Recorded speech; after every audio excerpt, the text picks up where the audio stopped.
Good morning, everyone. I'm excited to be here with you this morning on working towards leading a strong life. So, you can't fix others. Have you tried? I work with so many people that want to fix others, right? And leaders who are trying to fix others.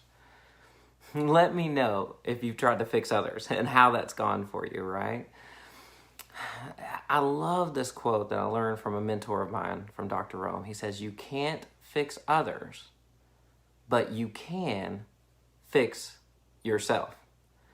And I love that because it comes back to everything that I teach, right? Who's the hardest person to lead? It's you. If we would focus our efforts on fixing ourselves, man, it's amazing what can happen. So when a lot of times I'm invited in by like highly driven, results-oriented, successful people, and they're often misunderstood, and their motives are misunderstood because they're trying so hard to fix other people. They're trying so hard to change other people, and it goes back to this quote: if you'll change, everything will change for you. So I want to give you an example that's based on a personality profile that people take. It's called DISC, and I go into companies and help people understand the model of human behavior by teaching DISC. And one of the things that really sticks out to people is this: that in life, there's about 70% of the people that are focused on people issues, and there's about 30% that are focused on task.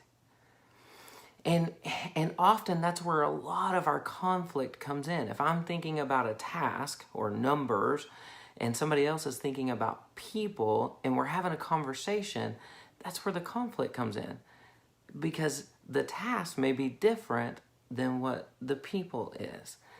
And so let me give you an example of my wife and I of this. If you'll change, everything will change for you.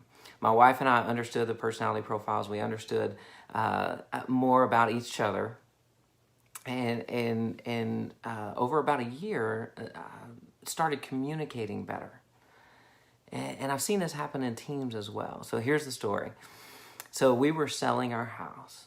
And we had already bought another house, and there wasn't a contingency on if we sell our house, we'll buy this next house. We had 45 days to sell the house. On day 43, we hadn't sold it, and we decided to lower the price of the house by quite a bit. On day 45, that Sunday, at that time I had an office in my garage where I was starting my business, and we got a text to both my wife and I at the same time that said, "Congratulations, you have a full price offer." I was like, yeah, and my wife comes running out the door and says, "Say yes." And I asked, "Did you read the whole text?" Because it said you had a full price offer. However, they want you to pay all the closing costs. They wanted us to pay all the closing costs. So was that a full price offer? No. And we had already lowered it a whole bunch, and then we got that on top of it in a matter of 2 days.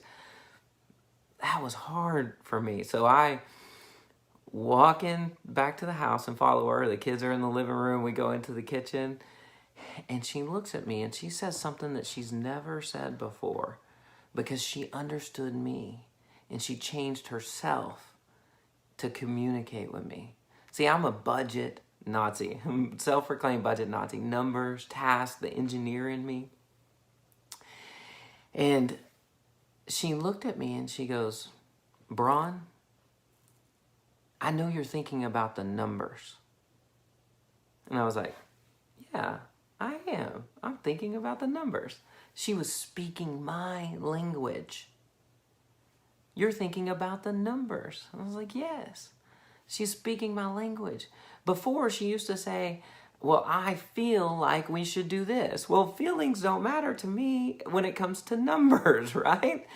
And so she goes, "I know you're thinking about the numbers." And I was like, "Yeah, that's me."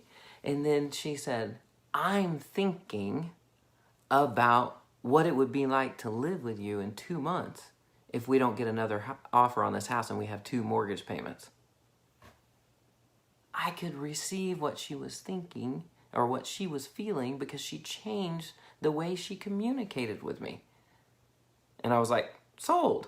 Because I knew 2 months with 2 mortgage payments what I would be like to live with. And she just didn't use the word feeling. She changed, right? She changed herself, fixed herself, and she got a different result in talking to me. That would have turned into, I don't know about you and any of your marriages, but that conversation could have turned into a pretty big blow up, right? But she changed the way she communicated with me.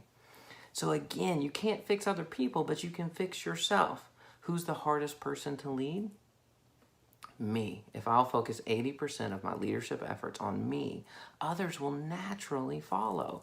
I've got example after example after example of going in and working with these highly driven, results-oriented leaders who are successful, and we help them become, they're efficient, but we help them become more effective by just this principle of understanding. One example is like they come in and a job just got finished and the equipment's not clean, and they start hounding on them about the equipment being clean. And I call and I'm like, hey, how's it going? Well, man, not good. I'm just having to give a few butt chewings. And I'm like, okay, well, what's the butt chewing about? Oh, the equipment's not clean. Hey, did they just finish the job? Yeah. Have you told them thank you for finishing the job first? That little tweak of thanking them first and appreciating them makes all the difference in the world. So I just want you to think about this week as far as leading a strong life, leading a brawny life. You can't fix others, but you can fix yourself. You can change the way you interact with them, and if you change the way you interact with them, they will change. I promise you, I've seen it over and over and over. So here's to taking ourselves on and leading a strong life. We'll talk to you next week.